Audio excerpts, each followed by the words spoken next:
Hello students, myself Anup Bawalkar. In previous video we learn about sets. Set क्या है, set को कैसे represent करते हैं, एलिमेंट्स क्या हैं, इन सब के बारे में हमने अच्छी तरीके से पढ़ा है। आज हम टाइप्स ऑफ सेट्स के बारे में पढ़ना चाहते हैं। टाइप्स ऑफ सेट्स में सबसे पहला सेट है एम्प्टी सेट। एम्प्टी सेट या नल सेट या वाइड सेट, हम उसको एम्प्टी सेट भी कह सकते हैं, नल सेट भी कह सकते हैं या वाइड सेट भी कह सकते हैं। A set that does not contain any element is called empty set. ऐसा सेट जिसमें कोई भी एलिमेंट ना हो उसको हम एम्प्टी सेट या नल सेट या वाइड सेट बोलते हैं। The empty set is denoted by the symbol phi. हम इसको फाई सिंबल से डिनोट करते हैं या फिर केवल एम्प्टी मिडिल ब्रैकेट रख दिया जाता है। एग्जाम्पल की बात करें तो मेरे पास सेट ए है, मिडिल ब्रैकेट में रिप्रेजेंट कर रहे हैं x belongs to n। x natural number को बिलोंग करता है such that x is less than 0। इस टाइप से है कि जो x की वैल्यू है वो 0 से छोटी है। 0 से छोटी है मतलब सारे नेगेटिव नंबर आएंगे, बट हमारा सेट नेचुरल नंबर को बिलोंग करता है तो उसके अंदर कोई भी नेगेटिव एलिमेंट नहीं आ पाएगा, अर्थात इसके अंदर कोई भी एलिमेंट नहीं होगा। इसलिए हम इसे क्या बोलते हैं, फाई सेट या empty set. Then non empty set. Non empty set नाम से क्लियर है कि वो सेट क्या होना चाहिए, एम्प्टी नहीं होना चाहिए। Set that contents at least one element, कम से कम एक एलिमेंट या उससे ज़्यादा भी एलिमेंट हो तब उसको हम बोलते हैं नॉन एम्प्टी सेट। जैसे मेरे पास एक सेट है x belongs to natural number such that 2 is less than x is less than 5। x जो है 2 से बड़ा है और 5 से छोटा है। 2 से बड़ा 3 और 4, देन 5 से छोटा क्या हो गया 4। तो b के एलिमेंट्स क्या हो गए 3 और 4, मतलब इसके अंदर कम 2 एलिमेंट हैं तो हम इसको हम नॉन एम्प्टी सेट बोल सकते हैं।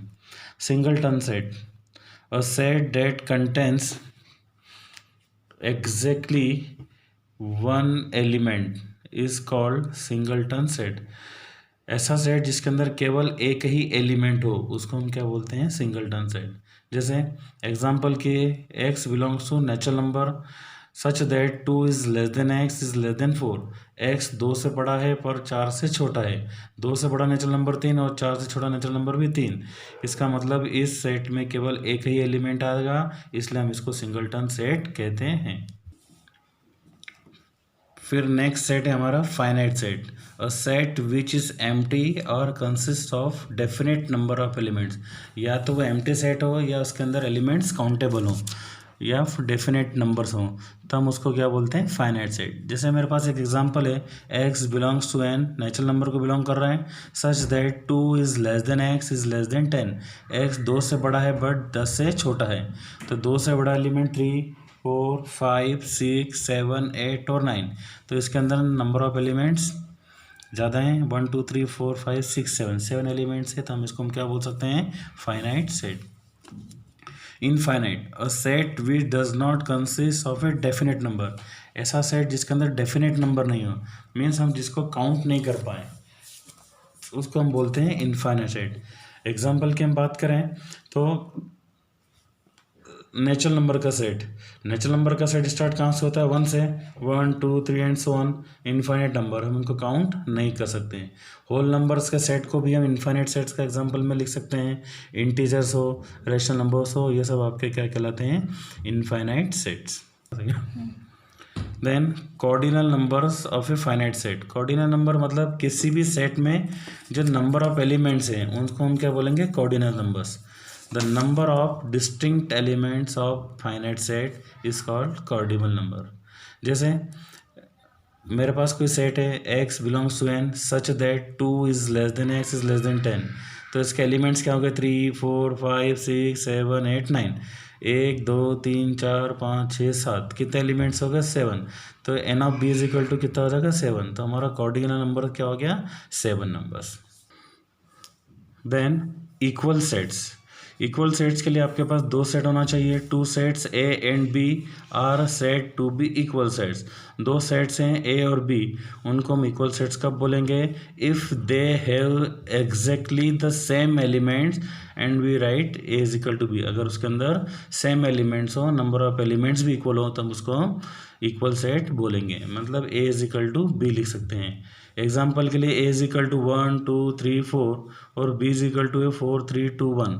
ए में 1 है तो बी में भी 1 है, 2 यहाँ पर भी है, 3 3 4 एंड 4। तो नंबर ऑफ एलिमेंट सेम भी है और इक्वल भी है, तब इसको हम क्या बोलेंगे, इक्वल सेट। अगर मान लो ए में 5 एलिमेंट्स होते हैं और बी में 4 एलिमेंट्स हैं, तब हम इसको इक्वल सेट्स ना बोलते हुए अनइक्वल सेट्स बोलेंगे। तो इक्वल सेट्स होने के लिए क्या कंपलसरी है, दोनों सेट्स में एलिमेंट्स इक्वल और सेम होना चाहिए। Method of representation of set. Set को रिप्रेजेंट करने की मेथड्स, दो मेथड्स हैं। पहली मेथड है रोस्टेड मेथड या टेबुलर मेथड। इसको हम रोस्टर मेथड भी बोल सकते हैं या टेबुलर फॉर्म भी बोल सकते हैं। Second, set builder form. दो टाइप की मेथड्स है आपके पास, रोस्टर में फॉर्म, आइदर टेबुलर फॉर्म। इसको रोस्टर फॉर्म भी बोल सकते हैं और टेबुलर फॉर्म। और सेकंड है आपका सेट बिल्डर फॉर्म। सबसे पहले हम रोस्टर फॉर्म के बारे में बात करेंगे। मान लेते हैं मेरे पास कोई स्टेटमेंट है, B is a set of even natural number less than 12। मेरे पास कोई सेट B है जो किसका सेट है, इवन नेचुरल नंबर्स का सेट है और लेस देन 12, जिसका एलिमेंट लेस देन 12 है। तो सबसे पहले मुझे इवन बात करनी पड़ेगी और नेचुरल नंबर स्टार्ट होते हैं हमारे कहाँ से, 1 से। पर इवन नेचुरल नंबर की बात चल रही, तो पहला इवन नेचुरल नंबर होगा 2, फिर 4 6 8 10। हम 10 के आगे नहीं जा पाएंगे क्योंकि हमारी कंडीशन है कि लेस देन 12 से छोटे। तो 12 से छोटा नेचुरल इवन नंबर कौन सा हो गया, 10।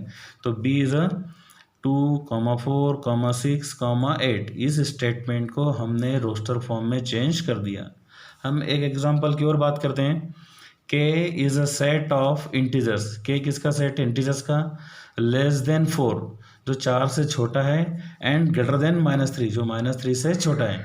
हमें एक ऐसे सेट दिया हुआ है जो -3 से बड़ा है और 4 से छोटा है। इसे हमें रोस्टर फॉर्म में रिप्रेजेंट करना है।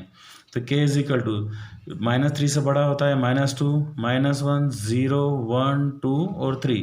तो आपका जो सेट K है वो क्या हो गया, -2, -1, 0, 1, 2 एंड 3। अब हम कुछ और एग्जांपल्स की बात करते हैं। Write the following sets in roster form. मुझे कुछ सेट दे रखा है जिसे मुझे रोस्टर फॉर्म में रिप्रेजेंट करना है। मुझे सेट गिवन है x सच दैट x इस टाइप से इज एन इंटीजर। x क्या है आपका, इंटीजर है, and -3 is less than x is less than और इक्वल टू 5। जो x है वो -3 से बड़ा है बट 5 से छोटा या बराबर है। लेस देन और इक्वल का सिंबल मतलब हम 5 को भी इंक्लूड कर सकते हैं। ये -3 मतलब स्ट्रिक्टली लेस देन x से -3 जो है वो x से छोटा है और x जो है वो या तो 5 है या 5 से छोटा है। तो इंटीजर मेरे -3 से बड़ा कौन हुआ, -2, -1, -0, 1, 2, 3, 4 एंड 5। हम यहाँ पर 5 को इंक्लूड कर रहे हैं क्योंकि लेस देन और इक्वल, तो हम इस कंडीशन में 5 को इंक्लूड कर सकते हैं। एक और एग्जांपल हम देखें, x such that x is a 2 digit natural number. x जो है वो क्या है आपका, 2 digit natural number having sum of digits as 8। हमारे पास 2 डिजिट नेचुरल नंबर है जिसका सम, दोनों डिजिट का सम कितना होना चाहिए, 8। अब 2 डिजिट की बात करें तो कहाँ से स्टार्ट होता है, 10 से लेकर 99 तक। पर मुझे वही नंबर का सेट बनाना है जिनका सम कितना हो, 8। तो पहला नंबर आपका 17, 1 + 7 इज 8। सेकेंड नंबर इज 26, तो 2 + 6 भी क्या हो गया, 8। Then 35, 3 + 5 8, 4 + 4 8, 53, 5 + 3 8, 6 + 2 8, 7 + 1 8 and 8 + 0 80। तो आपके एलिमेंट्स क्या क्या हो गए, 17, 26, 35, 44, 53, 62, 71 एंड 80। देन हम आते हैं नेक्स्ट एग्जांपल पर। x such that x is a prime number which is divisor of 60। हमको ऐसा प्राइम नंबर लिखना है जो 60 का डिवाइजर है। तो पहला प्राइम नंबर कौन है, 2। 60 को 2 से डिवाइड कर सकते हैं हम। 2 के बाद प्राइम नंबर आता है 3, 60 को भी हम 3 से डिवाइड कर सकते हैं। 3 के बाद प्राइम नंबर आता है 5, जिसको हम 60 को हम 5 से डिवाइड कर सकते हैं।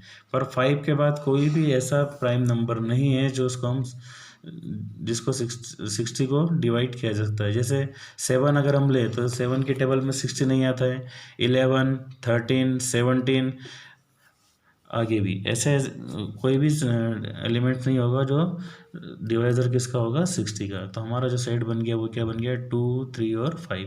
ये हमने किस फॉर्म में कर दिया, रोस्टर फॉर्म में। हमने इन तीनों सेट्स को रोस्टर फॉर्म में सेट कर दिया है। सेकेंड है आपका सेट बिल्डर फॉर्म। अब सेट बिल्डर फॉर्म को हम कैसे समझें, मेरे पास एक सेट है ए इज इक्वल टू 2, 4, 6, 8, 10। ये मुझे सेट गिवन है और मुझे इसे सेट बिल्डर फॉर्म में लिखना है। मतलब एक अंदाज से हम बोल सकते हैं कि हम इसे स्टेटमेंट के फॉर्म में लिखना है। ए अब 2, 4, 6, 8, 10 ये सब क्या है, इवन नंबर दिख रहे हैं, नेचुरल नंबर हैं और वापस ये किससे छोटे हैं 12 से। तो अगर मैं इसको सेट बिल्डर फॉर्म में लिखना चाहूँ तो कैसे लिखूँगा, x such that x belongs to n। ये क्या है, n है। n कैसा है आपका, इवन नेचुरल नंबर है और x इज लेस देन 12। तो ये हमने इसको काय में कन्वर्ट कर दिया, सेट बिल्डर फॉर्म में। एक और एग्जांपल हम देखते हैं तो b is equal to -2, -1, -0, -1, 2 and 3। तो ये सब मुझे क्या दिख रहे हैं, इंटीजर्स दिख रहे हैं। इंटीजर्स कैसे हैं, ये 4 से छोटे हैं और -3 से बड़े हैं। तो हम इसको लिखने का तरीका कैसा हो सकता है, b is equal to x such that x is belongs to integer. Set से हम इंटीजर को रिप्रेजेंट करते हैं। तो x क्या है आपका इंटीजर, और फिर कंडीशन हमने लिख दी है कि -3 is less than x is less than 4। तो -3 x जो है वो -3 से बड़ा है और 4 से छोटा है। तो -3 से बड़ा हमने लिखा था हमारे पास -2, -1, 0, 1, 2, 3। तो इस बी सेट को भी हमने काय में कर दिया, सेट बिल्डर फॉर्म में चेंज कर दिया। कुछ एग्जांपल सर हम वो देखते हैं, जैसे right the following sets in the set builder form. मुझे सेट गिवन है 2, 4, 8, 16, 32। अगर देखें यहाँ तो 2 का टेबल नहीं है, 2 का मल्टीपल भी नहीं है और इवन नेचुरल नंबर भी नहीं, इवन नेचुरल नंबर कंटिन्यूस नहीं है। तो मेरे पास क्या कंडीशन हो गई, 2 को मैं लिख सकता हूँ 2 की पावर 1 मतलब 1, 2 की पावर 2 मतलब 2 इंटू 2 इज़ 4, फिर 2 की पावर 3 मतलब 2 इंटू 2 इंटू 2 इज़ 8, 2 की पावर 4 मतलब 2 into 2 into 2 into 2 is 16 and 2 की पावर 5 मतलब क्या हो गया, 2 को हम 5 टाइम मल्टीप्लाई करेंगे तो हमें 32 मिल जाएगा। यहाँ पर हमको दिख रहा है कि 2 की जो पावर है वो बढ़ रही है, इंक्रीज हो रही है। तो हम इसको किस टाइप से लिख सकते हैं, x such that x is equal to 2 raise to the power n। हम x को क्या रख सकते हैं, 2 की पावर n रख सकते हैं। जो स्मॉल n है वो एलिमेंट किसका है, नेचुरल नंबर का है, 1 से स्टार्ट हो रहा है तो हम इसको क्या बोल सकते हैं, नेचुरल नंबर। और ये जो n है वो क्या है, 5 या 5 से छोटा है तो हम इसको रिप्रेजेंट कर सकते हैं n is less than or equal to 5। मतलब गिवन सेट को हमने सेट बिल्डर फॉर्म में किस तरीके से लिख दिया, x such that x is equal to 2 raise to the power n where n is belongs to natural number and n is less than or equal to 5। n जो है वो 5 या 5 से छोटा है। हम एक एग्जांपल और देखते हैं, 3, 6, 9, 12। तो यहाँ पर क्या हो गया, 3 1 जा 3, 3 2 जा 6, 3 3 जा 9, 3 4 जा 12। तो हम इसको ले सकते हैं x such that x is equal to 3 into n।